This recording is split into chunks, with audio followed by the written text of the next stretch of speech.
있잖아. 너 어제 퇴근하고 무슨 생각했어? 아, 이번 달도 며칠 안 남았네. 월급 들어오면 바로 저 가방 사야지. 아니면 카드값 나가고 보험료 나가고 통신비 나가면 또 남는 게 없겠네. 같은 생각이었겠지. 사실 말이야. 가장 완벽한 노예 제도는 노예가 자신이 자유롭다고 믿게 만드는 거야. 과거의 노예는 발목에 쇠사슬이 채워져 있었지만 현대의 노예는 신용카드 할부와 전세대출, 마이너스 통장이라는 보이지 않는 디지털 사슬에 묶여 있어. 자, 봐봐. 네가 매일 아침 7시 알람 소리에 비명을 지르며 눈을 뜨고 2호선 지옥철에 몸을 싣고 싫어하는 상사의 비위를 맞추며 하루 최소 9시간 이상을 바치는 진짜 이유가 뭐야? 자아 실현? 커리어 성장? 웃기지 마. 그건 네 통장에 찍힐 그 한 달치 생존 지원금 때문이잖아. 오늘 나는 네가 왜 월급날만 손꼽아 기다리게 되었는지, 이 거대한 매트릭스가 어떻게 네 인생을 통제하는지 아주 잔인하게 분석해 줄 거야. 이 영상이 끝날 때쯤이면 넌 네 지갑 속에 든 체크카드가 사실은 네 발목을 잡는 족쇄였다는 걸 깨닫게 될 거야. 솔직히 말해보자. 방금 내가 한 얘기 듣기 불편했지? 그럴 거야. 이건 위로하는 영상이 아니거든. 이건 현실을 들추는 영상이야. 우리는 어릴 때부터 이렇게 배워왔어. 열심히 공부해라. 좋은 대학 가라. 대기업에 들어가면 인생 편해진다. 등등. 그런데 이상하지 않아?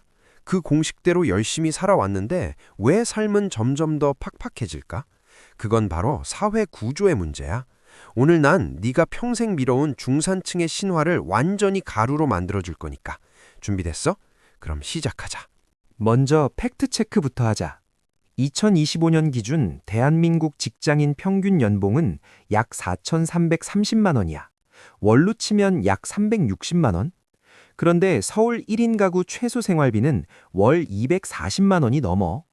결혼해서 아이 하나 낳으면 월 550만 원은 우습게 깨져.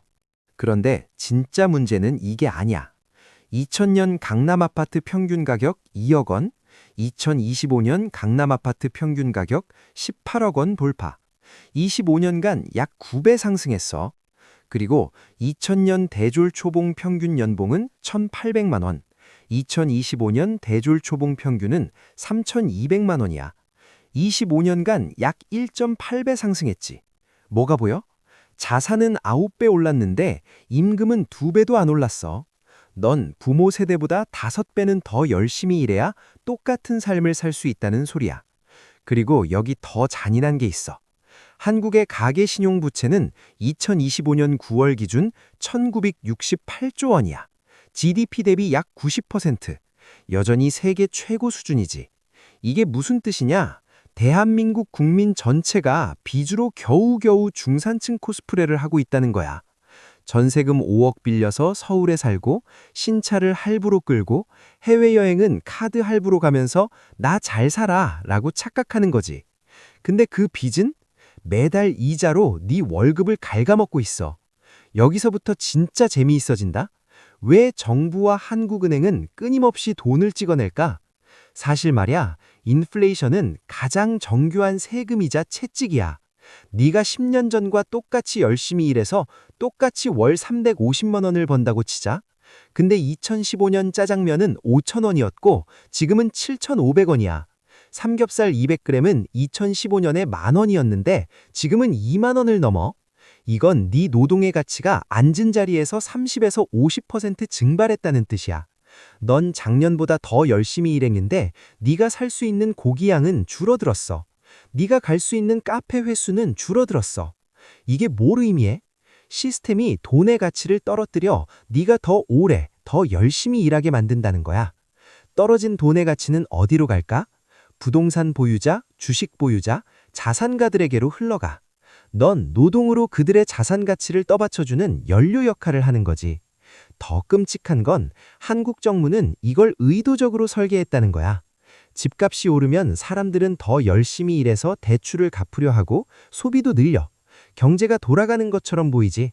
근데 실제론 국민 전체가 빚의 쳇바퀴 위에서 뛰고 있는 거야. 너희가 진짜 모르는 게 뭐냐면 현금을 모으는 건 가라앉는 배에서 물을 퍼내는 거랑 똑같다는 거야. 배는 원래 가라앉게 설계되어 있어. 넌 물을 퍼낼 게 아니라 네 배를 따로 만들어서 옮겨 타야 해. 이제 좀 더 깊이 들어가 볼까? 왜 넌 월급날만 되면 평소에 사지도 않던 비싼 옷을 장바구니에 담을까? 왜 이번엔 아껴야지 다짐하고도 쿠팡 로켓 배송을 누를까? 이건 네 뇌가 스트레스를 받으며 코르티솔에 절어있기 때문이야. 야근, 상사 눈치, 동료 경쟁, 불안한 미래. 이 모든 게 네 뇌를 공격해. 이 고통을 상쇄하려면 강렬한 도파민이 필요하고 가장 쉬운 방법이 결제하기 버튼이지. 도파민은 마약이야. 진짜 마약. 넌 쇼핑할 때 짧은 쾌감을 느끼지만 30분 후엔 더 공허해져. 그럼 또 다른 걸 사게 돼. 이게 보상형 소비의 악순환이야. 기업들은 네가 스트레스를 많이 받길 원해. 그래야 퇴근 후에 치킨을 시키고 새벽에 무신사에서 충동 구매를 하며 그 스트레스를 돈으로 풀 테니까. 넌 네 의지로 쇼핑한다고 생각하지? 미안한데 넌 완벽하게 낚인 거야. 무신사의 오늘만 특가, 쿠팡의 로켓 배송 1시간 남음, 네이버 페이의 최대 30% 캐시백. 이 모든 게 네 뇌의 약점을 파고든 심리 조작이거든. 넌 오늘 미래의 네가 누릴 자유 시간을 팔아서 고작 몇 시간의 도파민을 산 거라고. 그 청바지 한 벌이 네 자유를 일주일 늦췄어. 자, 이제 진짜 뼈아픈 이야기를 해보자. 사람들은 자기가 노예가 아니라고 생각하는 근거로 선택의 자유를 들어. 난 원하면 회사 그만둘 수 있어. 난 여행도 가. 난 자유인이야. 하지만 역사를 보면 고대 로마의 노예들도 페큘리움이라는 용돈을 받았고 전문직 노예들은 교사나 의사로 일하며 존경받기도 했어. 심지어 일부는 돈을 모아 자유를 살 수도 있었지. 본질은 똑같아. 자신의 시간과 신체에 대한 주권이 없다는 것. 옛날 노예는 주인이 준 운막에 살았지. 지금 넌 내 집 마련이라며 5억 전세 대출을 받아. 아니면 30년짜리 주택담보대출로 15억짜리 아파트를 사. 30년 동안 넌 그 고급 운막을 지키기 위해 단 하루도 쉬지 못하고 일터로 나가야 해.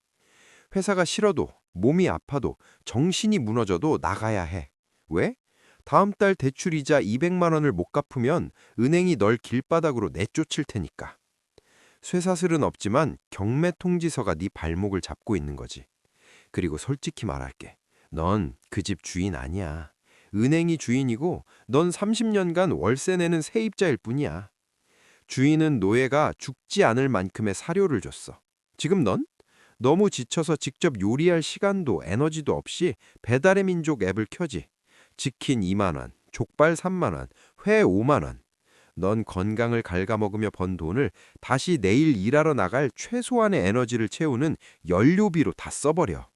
그리고 50대 후반쯤 되면 고혈압, 당뇨, 지방간이 찾아오고 그때부터는 병원비로 또 돈이 나가. 넌 건강할 때 돈을 벌고 아플 때 그 돈으로 병을 사는 시스템에 갇혀 있어. 과거엔 채찍으로 다스렸지만 지금은 알고리즘으로 다스려. 퇴근 후 침대에 누워 3시간 동안 유튜브 쇼츠와 릴스를 넘길 때 넌 자유를 누린다고 착각해. 하지만 그 시간 동안 네 뇌는 마비되고 시스템에 순종하게 돼. 넌 회사에 순종할 에너지는 없으면서 알고리즘에 순종할 에너지는 남아있어. 이게 선계된 거야. 채찍은 아파서 도망이라도 가지만 도파민은 감옥이 아늑하다고 네가 찬양하게 만들지. 자, 팩트로 승부하자. 네가 대한민국 평균 직안인이라고 가정해보자. 월급이 세후 360만 원이라고 치자. 주거비 전세 대출이자 또는 월세 90만 원, 식비, 배달음식 포함해서 70만 원, 통신비, 보험비, 구독료 35만 원, 교통비, 경조사비, 기타 40만 원, 의류, 여가, 문화생활 50만 원, 마지막으로 부모님 용돈이 30만 원. 월 지출 총액이 315만 원이고 월 저축이 45만 원이야. 자, 그럼 넌 이렇게 생각하겠지? 나쁘지 않네. 45만 원씩 모으면 1년에 540만 원이잖아? 근데 잠깐, 네가 서울에서 평범하게 살려면 최소 자산이 얼마 필요해? 보수적으로 잡아서 12억 정도라고 치자. 45만 원씩 모으면 12억 모으는데 222년 걸려. 아, 그래? 지출을 더 줄여볼까? 월 100만 원 저축하면? 100년 걸려.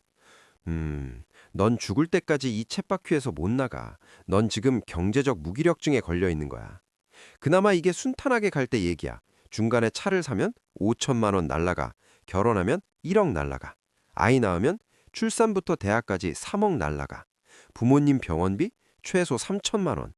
결론은 넌 평생 일해도 중산층을 벗어나질 못해. 탈출하려면 두 가지 방법밖에 없어. 소비를 획기적으로 낮추거나, 예를 들면 월 150만 원 이하로 살기라거나, 아니면 노동이 아닌 자본이 일하게 만드는 자산소득으로 갈아타야 해. 그런데 넌 지금 이것도 안 하고 저것은 무섭다고 피하고 있지? 여기서 한국만의 특수한 지옥을 하나 더 추가하자. OECD 통계 보면 한국 노동자의 연간 노동시간은 약 1900시간으로 OECD 상위권이야. 근데 시간당 생산성은 OECD 하위권이야. 이게 무슨 뜻이냐? 넌 오래 일하지만 정작 제대로 일하는 건 아니다. 회사는 네가 9시까지 앉아있길 원하지 네가 생산적이길 원하는 게 아니야. 상사 눈치 보고 회식하고 의미 없는 회의하고, 이게 한국 직장 문화야. 그럼 넌 진짜 생산적인 부업이나 자산 구축에 위해 사용할 시간이 없어.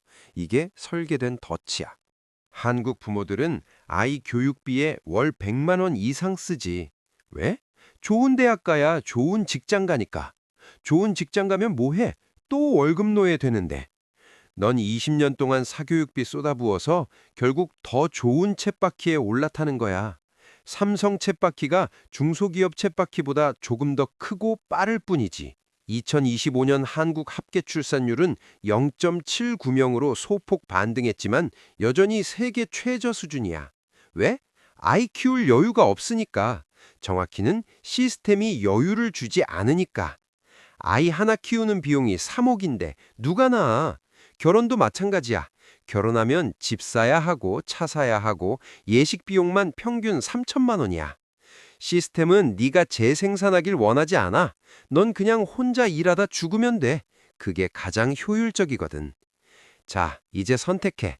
나단이 알려주는 노예 해방 선언문이야. 퇴근 후 4시간은 회사를 위한 게 아니라 네 시스템을 만드는 시간으로서, 블로그든 유튜브든 스마트 스토어든 주식 공부든 뭐든 좋아. 네 시간의 일부를 미래의 자산으로 바꿔야 해. 회사 월급은 당장 굶어 죽지 않게 해줄 뿐이야. 소비성 할부를 끊어. 자동차 할부, 명품 할부, 해외여행 할부 다 독이야. 대신 레버리지를 공부해. 자산을 사기 위한 빚과 소비를 위한 빚은 완전히 다른 거야. 부자들은 빚으로 건물을 사고 가난한 사람들은 빚으로 명품을 사. 네가 타는 차가 너를 증명하지 않아. 네가 입은 옷이 너를 증명하지 않아. 네 순 자산과 시스템의 크기가 너를 증명해. 친구들이 강남에서 비싼 브런치를 먹을 때 넌 집에서 계란 삶아 먹으면서 주식 공부해. 5년 후엔 네가 그들을 위해 브런치를 쏠 거야. AI 시대의 일자리를 걱정하지 말고 AI로 네 시스템을 돌릴 방법을 배워. 챗 GPT로 블로그 글 쓰고 미드 저니로 디자인하고 자동화 툴로 부업 시스템 만들어. 2026년엔 개인이 기업처럼 움직일 수 있는 시대야. 부동산, 주식, 채권, 암호화폐, 최소한의 금융 지식은 필수야. 학교에서 안 가르쳐줬으면 유튜브로라도 배워. 회사가 X 같다 이런 말만 하는 친구들을 멀리해. 그들은 네 에너지를 빨아먹는 좀비들이야. 대신 탈출을 꿈꾸는 독한 사람들과 어울려.